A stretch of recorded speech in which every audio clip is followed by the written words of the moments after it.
உறவுகளுக்கு வணக்கம்.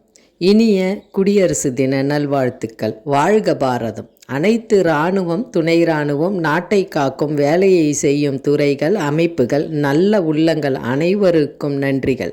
மீண்டும் பசுமை பாரதம் செய்வோம். ஏனெனில் இயற்கையும் இறைவனே. இயற்கை விவசாயம் காப்போம். நாம் ஒவ்வொருவரும் பசுமை புரட்சி செய்வோம். இயற்கையை நேசிப்போம். செழுமை பூமியாக மாற்ற முயற்சி செய்வோம்.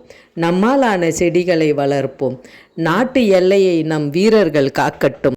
வானுலாவிய பாரத பூமியை நாம் பசுமை புரட்சி செய்து காத்திடுவோம். வீடுகள் எங்கும் செடிகள் வளர்ப்போம். நாட்டை வளம் கொழிக்கச் செய்திடுவோம்.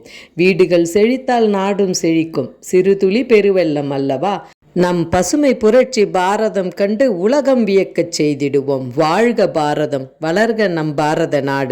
இயற்கையும் இறைவனே. நன்றி, வணக்கம். உங்கள் ஹேமலதா அசோக்குமார்.